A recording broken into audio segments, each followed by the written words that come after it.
Aturang pangjali umat. Om Swastiastu. Pada video kali ini, kelompok kami akan menjelaskan materi tentang epistemologi. Sebelumnya, izinkan kami memperkenalkan diri masing-masing. Dimulai dari teman saya. Om Swastiastu. Perkenalkan, nama saya Kade Widya Stuti, jurusan Brahma Widya, Prodi Filsafat Hindu, semester 1. Om Swastiastu. Perkenalkan, nama saya Desa Ketut Wismayani, jurusan Brahma Widya, Prodi Filsafat Hindu, semester 1. Om Swastiastu. Perkenalkan, nama saya Ketut Sudiharto, jurusan Brahma Widya, Prodi Filsafat Hindu, semester 1. Demikian perkenalan dari kelompok kami. Selamat menyaksikan. Kami tutup dengan Parama Santi. Om Santi Santi Santi Om. Om Swastiastu. Di sini saya akan menjelaskan materi pengertian epistemologi. Epistemologi berdasarkan akar kata dibagi menjadi dua kata dalam bahasa Yunani, yaitu episteme yang berarti pengetahuan dan logos yang berarti teori. Jadi epistemologi adalah cabang filsafat yang berkaitan dengan teori pengetahuan. Pengertian epistemologi dikemukakan oleh beberapa ahli.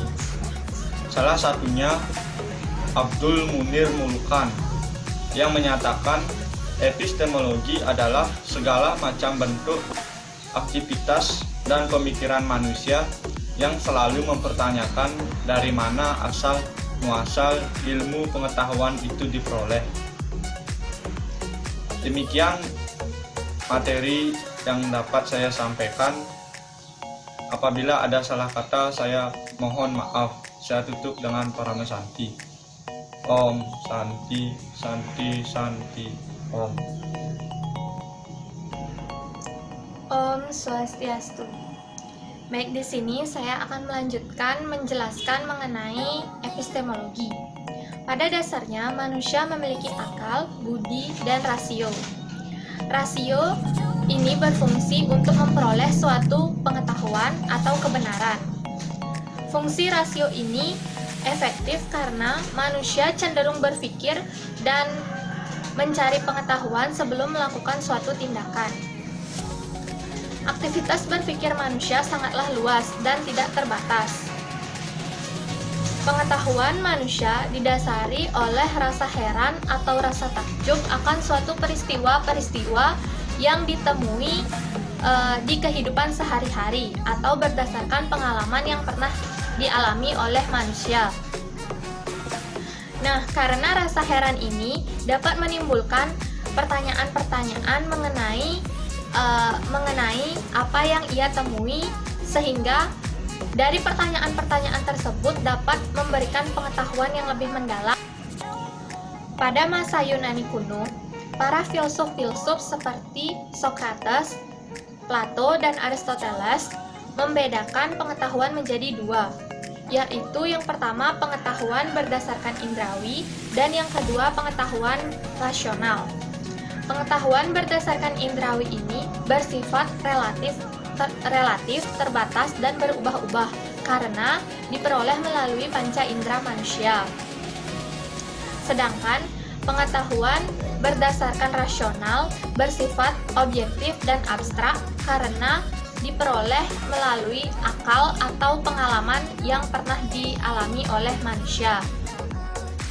Seiring dengan berkembangnya zaman, pengetahuan manusia pun ikut berkembang dan banyak teknologi yang membantu pertumbuhan pengetahuan manusia. Nah, seiring berkembangnya zaman tersebut, berdasarkan buku yang berjudul Epistemologi, Pengantar Dasar Filsafat Pengetahuan oleh J. Sudarminta, dasar-dasar pengetahuan dipengaruhi oleh beberapa faktor, yaitu yang pertama ada faktor pengalaman, yang kedua faktor ingatan, yang ketiga faktor kesaksian, yang keempat ada faktor minat dan rasa ingin tahu. Yang kelima, ada faktor pikiran dan penalaran. Dan yang terakhir yaitu ada faktor logika. Baik, sekian materi yang dapat saya sampaikan mengenai epistemologi ini. Apabila ada kekurangan dan salah kata, saya mohon maaf. Semoga materi ini dapat bermanfaat. Sekali lagi, apabila ada kesalahan, saya mohon maaf karena tidak ada manusia yang sempurna. Saya tutup dengan Parama Santi. Om Santi Santi Santi Om. Om Swastiastu. Saya, Kadek Widya Stuti, akan melanjutkan bagian yang ketiga, yaitu aliran epistemologi.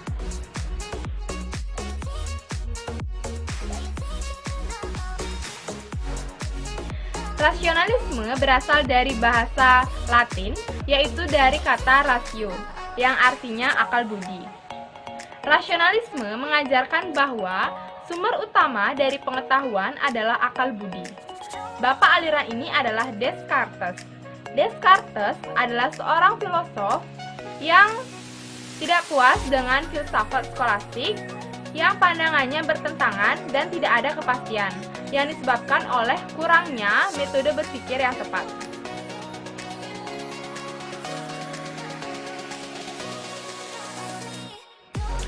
Empirisme berasal dari bahasa Yunani, yaitu dari kata empiria yang artinya pengalaman indrawi.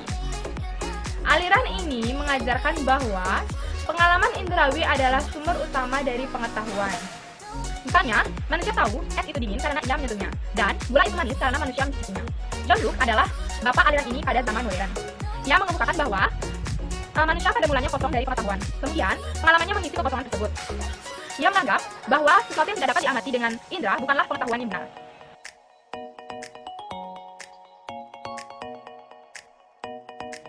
Yang ketiga, positivisme. Tokoh aliran ini adalah Auguste Campbell. Ia menganut paham empirisme dan menganggap indera itu sangat penting dalam memperoleh pengetahuan. Tetapi, harus dipertajam dengan alat bantu dan diperkuat dengan eksperimen. Misalnya, untuk mengukur jarak, kita harus menggunakan alat ukur, misalnya meteran. Alat ukur itulah merupakan bagian dari positivisme. Jadi, aliran positivisme bukanlah aliran yang dapat berdiri sendiri. Aliran itu menyempurnakan empirisme dan rasionalisme.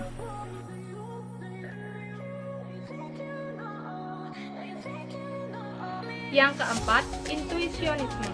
Tokoh aliran ini adalah Henry Bergson. Ia menganggap tidak hanya indera yang terbatas, akal juga terbatas. Akal hanya bisa memahami suatu objek bila ia mengetahui keseluruhan.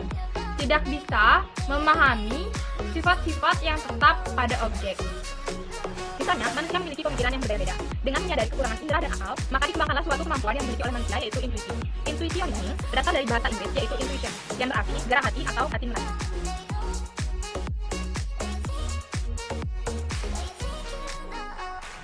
Yang kelima, kritisme.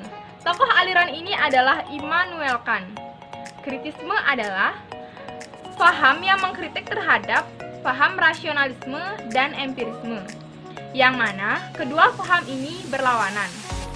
Jadi, kritisme adalah penggabungan dua paham yang berseberangan, yakni rasionalisme Eropa yang teoritis dan empirisme Inggris yang berpijak pada pengalaman. Immanuel Kant beranggapan bahwa kedua paham ini sama baiknya dan dapat digabungkan untuk mencapai kesempurnaan. Kemudian, metode ini dinamakan metode berpikir kritis.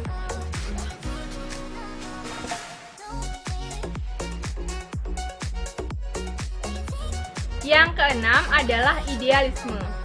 Pandangan ini dimiliki oleh Plato pada filsafat modern. Idealisme adalah aliran yang beranggapan bahwa pengetahuan tertinggi adalah ide. Semua bentuk realita adalah manifestasi dari ide. Idealisme menganggap bahwa yang konkret hanyalah bayang-bayang yang terdapat pada akal pikiran manusia. Idealisme diambil dari kata idea yang berarti sesuatu yang hadir dalam jiwa.